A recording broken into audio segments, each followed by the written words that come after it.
95 news speed news కి స్వాగతం. రాష్ట్రంలో ప్రాథమిక వైద్య రంగాన్ని సీఎం కేసీఆర్ బలోపేతం చేస్తున్నారని వైద్య ఆరోగ్య శాఖ మంత్రి హరీష్ రావు అన్నారు. డైరెక్టర్ ఆఫ్ పబ్లిక్ హెల్త్ కార్యాలయంలో మానిటరింగ్ హబ్ ను ఆయన ప్రారంభించారు. రియల్ ఎస్టేట్ పేరుతో జరిగిన ఘరానా మోసం హబ్సిగూడలో బయటపడింది. ట్రేడింగ్ లో పెట్టుబడి పెడితే అధిక మొత్తంలో లాభం ఇస్తామని నిర్వాహకులు ఆశ చూపించారు.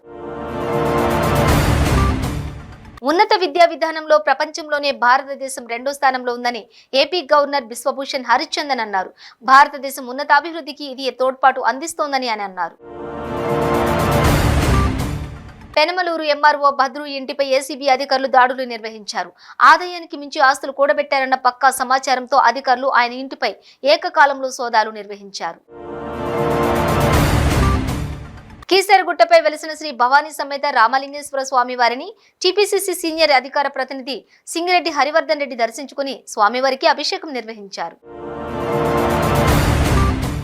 ప్రకాశం జిల్లా కురిచేడు మండలంలో కలెక్టర్ దినేష్ కుమార్ పర్యటించారు. కురిచేడు మండలం దేకనకొండ కురిచేడు సచివాలయంను సందర్శించి ప్రజలు ఎదుర్కొంటున్న సమస్యలను అడిగి తెలుసుకున్నారు. విశాఖ నగరంలో సిరిపురం జంక్షన్ ద్రోణం రాజు సర్కిల్ వద్ద బీజేపీ జెండాలు తొలగిస్తున్న అధికారులను AP BJP chief Somu Veerraju అడ్డుకున్నారు. వైసీపీ జెండాలు ఎన్ని రోజులైనా పెట్టొచ్చు, కానీ ప్రధానమంత్రి పర్యటన సందర్భంగా ఏర్పాటు చేసిన తమ పార్టీ జెండాలను ఒక్కరోజు కూడా ఉంచరా అని ప్రశ్నించారు. జగన్, విజయసాయి రెడ్డి తమ ఇంటి పేర్లు మార్చుకుని కుంభకోణాల రెడ్డి అని పెట్టుకోవాలని మాజీ మంత్రి బండారు సత్యనారాయణ వ్యాఖ్యలు చేశారు. విజయసాయి రెడ్డి కాదు, సారాయి రెడ్డి అని అన్నారు. లిక్కర్ కుంభకోణంలో ఎంపీ విజయసాయి రెడ్డి అల్లుడు సోదరుడి పాత్ర ఉందని తెలిపారు.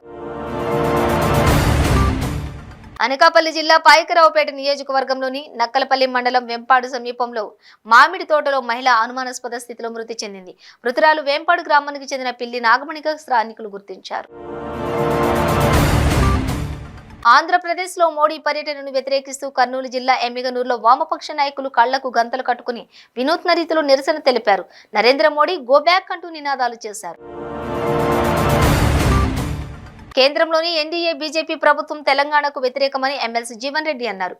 రాష్ట్ర ప్రజల హక్కులను కేసీఆర్ కేంద్ర ప్రభుత్వానికి తాకట్టు పెడుతున్నాడని ఆరోపించారు. మునుగోడు ఉప ఎన్నికల సందర్భంగా తెరాస కార్యకర్తల చేతిలో గాయాల పాలైన బీజేపీ కార్యకర్తలను కోమటిరెడ్డి రాజగోపాల్ రెడ్డి పరామర్శించారు. కాళేశ్వరం ప్రాజెక్టులో జరిగిన 1,00,00,000 కోట్ల అవినీతిపై చర్యలు తీసుకోవాలని కోరుతూ తెలంగాణ వైఎస్ఆర్ పార్టీ అధ్యక్షులు వైఎస్ షర్మిల ప్రధాని నరేంద్ర మోదీకి బహిరంగ లేఖ రాశారు. కాళేశ్వరం ప్రాజెక్టు భారతదేశంలోని అతిపెద్ద కుంభకోణమని ఆమె ఆరోపించారు. మెదక్ జిల్లాలో బైక్ దొంగతనాలకు పాల్పడుతున్న 2 దొంగలను అరెస్ట్ చేశారు పోలీసులు. ప్రధానమంత్రి నరేంద్ర మోదీ రాష్ట్రానికి రానున్న నేపథ్యంలో సిపిఐ సిపిఎం నేతలు తిరుపతిలో నిరసనకు దిగారు. నరేంద్ర మోదీ గో బ్యాక్ అంటూ ఆందోళన చేపట్టారు.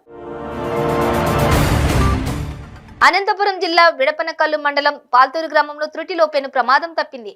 పాల్తూరు గ్రామంలో బళ్ళారికి వెళ్లే రహదారిపై 11 kV విద్యుత్ తీగలు ఉన్న ఫలంగా తెగి కింద పడ్డాయి.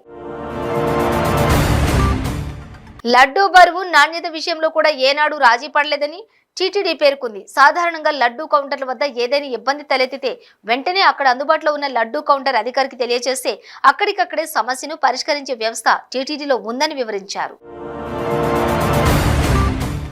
రాజధాని విషయంలో ఏపీ హైకోర్టు ఇచ్చిన తీర్పును జగన్ సర్కార్ ఎందుకు గౌరవించడం లేదని ప్రశ్నించారు తిరుపతి మాజీ ఎమ్మెల్యే సుగుణమ్మ.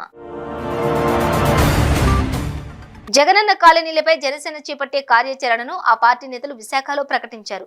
ప్రభుత్వం అట్టహాసంగా ప్రకటించిన జగనన్న కాలనీల స్థితిగతులపై క్షుణ్ణంగా పరిశీలించడంతో పాటుగా వాటిపై పూర్తి స్థాయిలో అధ్యయనం చేస్తున్నట్లు విశాఖ జనసేన నేతలు తెలిపారు.